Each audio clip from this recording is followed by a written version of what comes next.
The morning Lydia Marsh found a stranger's child asleep in the back seat of her car, she'd already been awake for 31 hours straight and had signed 14 documents that would either save her company or destroy it completely. She stood in the parking garage of Hargrove Medical Center, briefcase in one hand, coffee going cold in the other, staring at a little girl curled up on the leather seat like she belonged there. Maybe 4 years old, red sneakers with Velcro straps, a stuffed rabbit clutched to her chest, sleeping so deeply that the sound of the door opening hadn't stirred her at all. Lydia looked around the empty garage, no one running, no one panicking, just concrete pillars and fluorescent lights humming overhead, and the distant sound of the city doing what cities do at 6 a.m. She looked back at the child. Then she did something she still couldn't fully explain. She closed the door quietly, walked around to the driver's side, and sat down. Because waking a sleeping child in an empty garage felt wrong in a way she couldn't articulate, and Lydia Marsh had spent 20 years learning to trust the instincts that lived below the level of words. She'd figure out the rest in a minute. But I'm getting ahead of myself. Let me take you back to where this actually started. 6 weeks before the parking garage, before the child and the stranger and the choice that changed everything. The conference room at Hargrove Capital smelled like money and the particular kind of anxiety that money creates. Lydia sat across from 3 men who were about to tell her something she wouldn't like. She could tell by the way none of them would quite look at her. Raymond Hargrove, the firm's managing partner, cleared his throat. "Lydia, we appreciate everything you've built at Castellan, but," she said. He blinked. "Excuse me?" That sentence had a but in it. You just hadn't gotten there yet. The man to his left, younger, expensive watch, shifted in his chair. The board has concerns about the Whitfield acquisition. The numbers are aggressive. The numbers are accurate. Lydia kept her voice level. She'd learned a long time ago that rooms like this rewarded stillness. Whitfield's infrastructure division is undervalued by 30%. Any analyst worth their salary can see it. The risk profile is manageable if we restructure the debt terms the way I've proposed. She slid a folder across the table. Which is all in the document I sent 3 weeks ago that none of you have apparently read. Raymond's jaw tightened. The expensive watchman stopped shifting and went very still instead. "We'd like to bring in a co-chair," Raymond said finally. "Someone with more experience in the medical sector specifically. Someone who can watch me." Lydia said it quietly, not as accusation, just as translation. She'd grown up in a small town in eastern Tennessee where people said one thing and meant another, and she'd learned early how to hear the space between the words. "You want oversight. We want partnership." "Right." She stood, collected the folder that none of them had touched. "I'll expect the formal proposal by Friday. Until then, I have a company to run." She made it to the elevator before her hands started shaking. 12 years. She'd given Castellan Health 12 years, had walked in as a junior analyst with a state school MBA and a chip on her shoulder the size of a satellite dish, had climbed every rung of a ladder that kept moving, kept extending, kept finding new ways to say not yet and almost and let's see how this quarter goes. Had become CEO at 37 in spite of everything. In spite of the men who talked over her in meetings, the board members who called her ambitious like it was a diagnosis, the investors who wanted her results but not her authority, and now they wanted a co-chair. The elevator opened. Lydia walked through the lobby and out into the November cold and stood on the sidewalk, breathing until the shaking stopped. Her assistant called. She didn't answer. Her CFO called. She let it go to voicemail. She walked 3 blocks in the wrong direction before she noticed, turned around, and made herself slow down. Somewhere in the mess of that morning, her parking garage ticket expired, which is why 2 hours later she walked back to the wrong level, used her key fob on autopilot, and opened the door of a car that looked exactly like hers and wasn't. That was when she found the child. The little girl woke up when Lydia started the engine. Not startled, just opened her eyes, looked around, looked at Lydia with the calm assessment of someone who'd learned not to panic at unfamiliar faces. Dark eyes, dark hair and 2 lopsided braids that someone had attempted carefully, and then slightly given up on. "You're not my dad," the girl said. "No," Lydia agreed. "I'm not. I think I got into the wrong car." The girl looked at the seat beside her. "Where's Rabbit? Is that your stuffed animal?" "It's right there. You're sitting on part of it." The girl shifted, retrieved Rabbit, examined it for damage. "Dad's going to be worried," she said, in a tone that suggested she found this mildly inconvenient rather than frightening. "Where is your dad? He went to get my medicine." She pointed vaguely at the ceiling. "Up there. We've been here forever." Lydia looked at the console. The car was a slate gray sedan, 1 year newer than hers, same make. The registration in the cup holder said the vehicle belonged to a Daniel Rowe of Evanston, Illinois. No child seat. The girl was sitting in the regular back seat with a booster pad tucked under her, a pharmacy bag on the seat beside her, a half-eaten pack of crackers. "My name's Lydia," she said.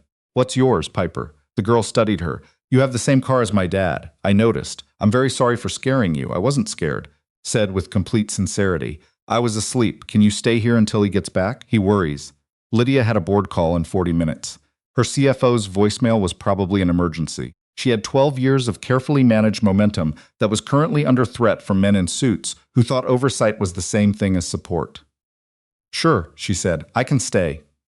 He came back 9 minutes later. She knew he was the father before he reached the car, the way he was moving, scanning, the particular controlled speed of a parent who'd emerged from an elevator and immediately looked toward where their child was supposed to be. He was tall, mid-30s, jeans, and a canvas jacket, dark circles under his eyes that suggested the hospital visit wasn't his first this week. He stopped when he saw Lydia in the driver's seat. His hand went still on the door handle. She was asleep, Lydia said through the window, which she'd lowered. "I got into the wrong car by accident, and she woke up, and I didn't want to leave her alone. I'm sorry for the alarm." He looked at Piper. "You okay, Bug?" "She has the same car," Piper said, "and her name is Lydia. She stayed." Something in his face shifted at that. He looked at Lydia again differently. "Thank you," he said. "I was only gone. It's fine, she was perfectly safe." Lydia climbed out, straightened her coat. "Daniel Rowe?" He blinked. "The registration," he said. "Right. Yeah. I'm sorry. This is..." He ran a hand through his hair. "She's been sick. Low-grade fever, nothing serious. But I've been up since 3 and I don't." He stopped. "I'm rambling. You're exhausted," Lydia said. "Take care of your daughter." She walked back to her actual car, found it 2 spaces over and 1 row down, sat in it for a full minute before she drove away. She didn't think about Daniel Rowe for the rest of the day. She thought about him for most of the following week. Not romantically, or not only romantically, if she was being precise with herself, which she tried to be. She thought about the way he'd scanned the garage, the way Piper had said he worries with that particular mixture of inconvenience and pride, the dark circles, the pharmacy bag, the lopsided braids. She thought about a man managing something alone, trying to keep all the pieces in order, getting most of them right. She knew something about that. The second time she saw him was at the coffee shop on Michigan Avenue, where she stopped every morning because the walk from the parking structure gave her 7 minutes of something approximating silence. He was ahead of her in line, Piper beside him in a puffy yellow coat, and Lydia recognized the back of his head before she'd consciously registered why. "Large black coffee," he said to the barista. "Then, and a hot chocolate, with extra marshmallows." "All the marshmallows?" Piper confirmed. Lydia stepped forward when they moved aside. "We have to stop meeting like this." He turned. It took him a second. She could see him locating her in his memory, and then his expression went from polite blankness to something warmer. "Parking garage," he said. "Parking garage. This is Lydia," Piper told her father. "She stayed. I know, Bug." He looked at Lydia. "How's your week been? Better than the last one?" "Yours?" Piper's fever broke on Monday. He said it like that was the whole answer, which Lydia understood it probably was. They ended up at the same table by the window. His suggestion made casually enough that she could have declined without awkwardness, which she appreciated. Piper spent 15 minutes explaining to Lydia the specific and detailed mythology she'd constructed around Rabbit, who was apparently 300 years old and had survived several wars. Daniel added details occasionally with the practiced ease of someone who'd heard this story many times and still managed to seem interested. "What do you do?" Lydia asked him when Piper had gone to inspect the pastry case. "Renovations. Residential, mostly. Some commercial." He wrapped both hands around his coffee cup. "You?" "CEO. Healthcare tech company." She technically. He caught the qualifier. Technically? "Long story. I'm familiar with long stories." Piper returned with the news that they had a croissant shaped like a bear. Could she have it? She already had it. She was already eating it. Lydia found herself laughing for the first time in 11 days. She knew, walking back to the office, that she was in trouble. Not the corporate kind, which she knew how to handle, the other kind. The kind that crept up while you were watching a child eat a bear-shaped croissant and feeling like maybe the world wasn't entirely made of conference rooms and quarterly projections. The third meeting wasn't accidental. Raymond Hargrove called to deliver the board's formal proposal. A co-chair named Gordon Whitfield, yes, of the Whitfield acquisition, which was either deeply cynical or deeply stupid, and Lydia suspected both, would be joining Castellan with equal authority and a mandate to align strategic vision. She had 30 days to respond. She accepted the coffee shop table again, this time because she'd asked him. She told him she needed a cup of coffee with someone who didn't want anything from her professionally, and he'd said okay without making it strange. Tell me the long story, he said. She told him about the board, about the 12 years, about the acquisition she knew was right, and the men who kept finding elegant ways to say they didn't trust her judgment. She told it as cleanly as she could, just the facts, but somewhere in the middle her voice went tight in a way she didn't fully control, and she stopped and picked up her coffee. I'm sorry, she said. That's more than you needed, I asked. He was quiet for a moment. My wife left when Piper was 18 months old. I'd built a contracting company, not huge, but real. Good work. She said she couldn't do the instability of it anymore, and she was right, it was a lot. And then she was gone, and I was alone with a toddler and a business, and nobody in my corner. He looked at Lydia carefully. I'm not comparing that to what you're dealing with. I just mean, he paused, people spend a lot of energy telling you how to feel about the things that happen to you. And sometimes you just need to say it out loud to someone who will let it land where it lands. Lydia looked at him across the table. Thank you, she said. It came out more quietly than she expected. The acquisition, he said. The Whitfield thing. You're right about the numbers? I'm certain of it. Then trust that. He said it simply, like it wasn't complicated. Everything else is noise. She hired a private consultant the next week to build a secondary analysis of the Whitfield deal from scratch. Independent data, no Castellan fingerprints. She started building a case so complete, so unassailable, that a co-chair with equal authority would have nothing to co-chair about. She worked 16-hour days. She came home to an apartment that echoed. She called Daniel twice to meet for coffee, and then canceled both times because the campaign was at a critical point, and she couldn't afford distractions. He said it was fine both times. She didn't believe him the second time. 6 weeks after the parking garage at 6 a.m., she got a call from her head of security that there'd been an incident at Castellan's offices. Someone had accessed financial records, specifically the secondary Whitfield analysis, after hours. The access had been logged under her credentials. She hadn't been in the building. She called Raymond Hargrove from her car on the way downtown. I need to know, she said without greeting, whether you believe I did this. A pause that lasted exactly 1 second too long. We're investigating, Lydia. She hung up. She called Daniel instead. I don't have a specific reason, she said when he answered. I just needed to call someone who doesn't want anything from me. A pause, shorter than Raymond's. Where are you? Driving downtown. Someone accessed my company's files under my credentials, and now I'm probably about to be suspended while they investigate, and She stopped. I needed a voice. Okay, he said. I'm here. What do you need? Tell me something that has nothing to do with any of this. He was quiet for a moment. Then, Piper decided this morning that Rabbit needs a business suit. She described it in detail. It has to have a pocket square. Lydia's chest loosened by about half an inch. What color? Purple. Non-negotiable. She made it to the office without crying. That felt like something. The investigation lasted 9 days. Gordon Whitfield, who had been pushing hardest for the co-chair arrangement, had a financial interest in suppressing the acquisition analysis. A competing offer, structured to benefit a holding company he controlled through a subsidiary that took 2 forensic accountants 4 days to trace. He hadn't broken into Castellan's systems himself. He'd hired someone. The someone had left tracks that a thorough digital audit, which Lydia's head of security launched the same morning she got the call, had found within 72 hours. The board fired Gordon Whitfield. They called Lydia to a meeting. Raymond Hargrove looked like a man who had recently realized he'd made several expensive mistakes in succession. We owe you an apology, he said. Yes, Lydia agreed. You do. The Whitfield acquisition proceeded on her terms. She presented the final numbers to the board on a Thursday and watched every head in the room nod, and she felt something she hadn't let herself feel in months. The clean satisfaction of being right in a room that finally had to acknowledge it. She drove to the coffee shop afterward. She didn't know if he'd be there. He was, as it happened, Piper at school, a set of renovation blueprints spread across the table, pencil behind his ear. He looked up when she walked in. It worked, she said, sitting down. I know. You called me Tuesday to tell me about the forensic accountants. You were very excited about the forensic accountants. They were extremely thorough. He smiled. It changed his whole face, the way a good renovation changed a room, revealed the structure that was there all along. I'm glad, he said. You deserve to win this one. Lydia looked at him across the table. The blueprints, the pencil, the coffee going cold the way his always did because he'd forget about it while he was working. Can I ask you something? She said. Sure. When Piper was 18 months old and everything fell apart, what made you stay? Not just with her, she's your daughter, that's not the question. I mean, stay in the work. Keep building. keep going when there was no obvious reason to think it would work. Daniel was quiet for a moment. He turned his pencil over in his fingers. She needed someone who hadn't given up, he said finally. And I kept thinking, if I quit, what does she learn? That things get hard and you walk away? I didn't want that to be the thing she learned from watching me. He met Lydia's eyes, so I just kept showing up, even when showing up felt stupid. Lydia thought about 12 years, about a chip on her shoulder the size of a satellite dish, about the elevator in the Hargrove building and her hands that wouldn't stop shaking.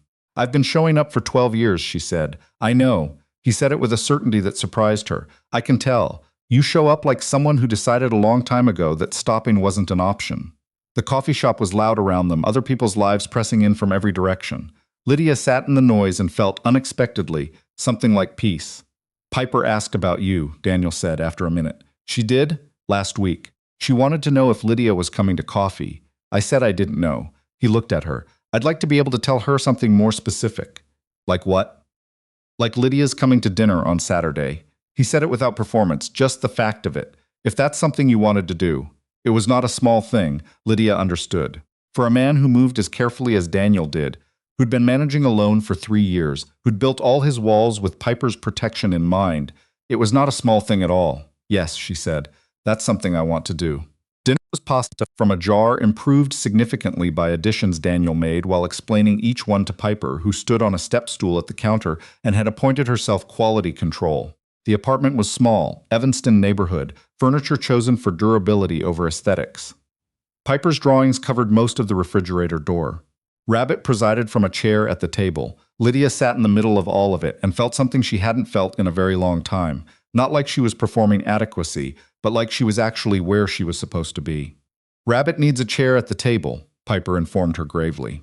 Obviously, Lydia said, Rabbit is a guest. Piper looked at her father with an expression that clearly communicated I like her. After dinner, after Piper had been convinced that bedtime was a real and necessary institution, after 3 stories and a prolonged negotiation about whether the nightlight needed to be on or off or somewhere philosophically in between, Daniel and Lydia sat on the small back porch with mugs of tea and the particular quiet of a house where a child has just fallen asleep. She likes you, he said. I like her. She doesn't usually. He paused, turned his mug in his hands. She's careful with new people, has been since her mom left. I think she's learned not to. He stopped again. Not to count on people staying, Lydia finished. He looked at her. I'm not going anywhere, she said. It came out with more certainty than she expected. I know that's probably the exact wrong thing to say 4 weeks into knowing each other.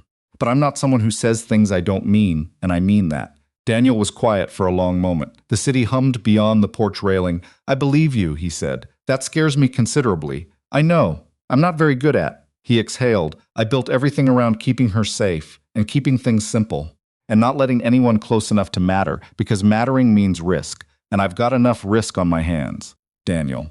She said it gently. You let Piper name a stuffed rabbit 300 years old and give him a military history. You make pasta on Friday nights and let her supervise. You stay up worrying when her fever spikes, and you drive to the garage for her medicine, and you braid her hair even when the braids aren't entirely straight. She looked at him steadily. You are very, very good at letting things matter. You're just scared that they'll leave. He was quiet for a long time after that. Yeah? He said finally. That's about right. I grew up watching my mother work herself to nothing for people who didn't appreciate it, Lydia said. I swore I'd be different. I'd make myself so essential, so undeniable, that nobody could dismiss me, and I built that. I actually built it. She paused. And then I sat alone in my apartment for 11 days while men in suits decided whether to trust me, and I realized that being undeniable isn't the same thing as being connected. You can win every room and still be completely alone. Daniel turned to look at her. I don't want to be alone, she said, simply, without drama, just the fact of it. And I don't think you do either. No, he said. I don't. The months that followed were not simple. Nothing real ever is.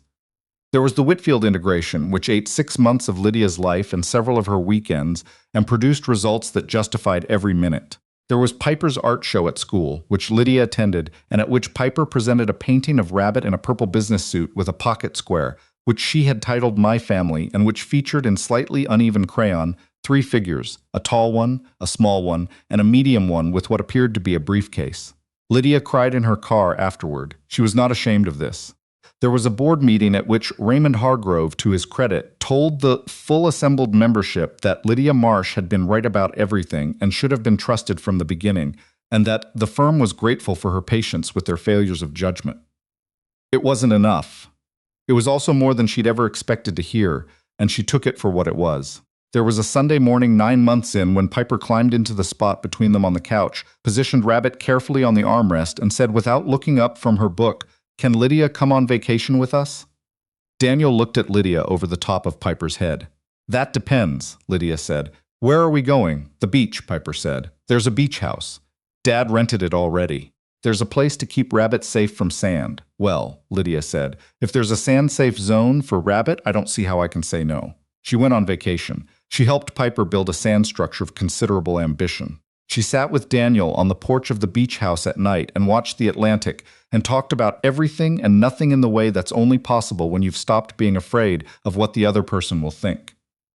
"I know this isn't what either of us planned," he said on the last night. "No," she agreed. "I planned a career and an acquisition and a corner office. I did not plan a parking garage and a rabbit named Rabbit and a child who puts me in her paintings. Does that bother you?" Lydia thought about it honestly. "Not even slightly," she said. "I think I planned the wrong things for a long time. I kept optimizing for outcomes and forgetting about." She gestured vaguely at the ocean, at him, at the sound of Piper's breathing through the screen door. This doesn't have a quarterly projection," he said. "No, it's better than that." He reached over and took her hand, and they sat like that while the ocean did what oceans do, kept moving, kept arriving, kept finding the shore. A year and a half after the parking garage, Lydia walked into a board meeting and delivered the final numbers on the Whitfield integration. Revenue up 42%. Infrastructure division stabilized. The failing consumer tech division she'd quietly wound down had been replaced by a partnership with a diagnostic startup that was redefining the sector.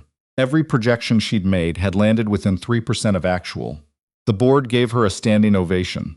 She accepted it with the composure of someone who'd waited a very long time for a room like that to finally understand what it was looking at. She called Daniel from the car. "They stood up," she said. Of course they did. No surprise in his voice. She'd learned to recognize that certainty as one of the steadiest things she'd ever been given. "You made them. I had some help, a forensic accountant, and a few parking garage accidents." Something like that. Piper was at school. Daniel was at a job site in Lincoln Park, some Victorian that needed everything but the bones.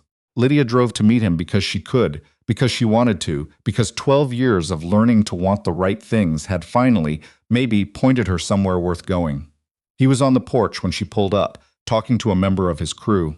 He saw her car and said something to the man beside him and walked over, and the look on his face was the same as the morning in the parking garage, that quick, complete relief of something important accounted for. "Well," he said. "It's done," she said.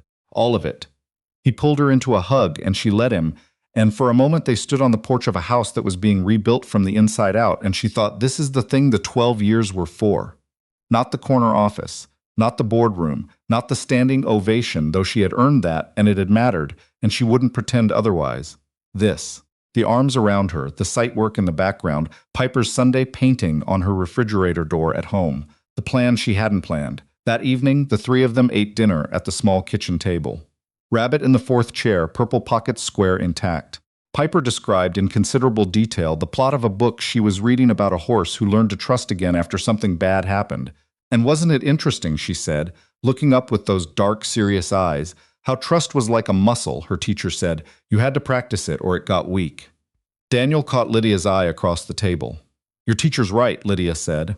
That's exactly what it's like. Did you practice it? Piper asked her. Before, when you didn't trust things. Lydia thought about conference rooms, about Raymond Hargrove's too long pause, about the parking garage and the wrong car and a small girl saying she stayed like it was the main thing worth knowing about a person. I'm practicing, she said, every day.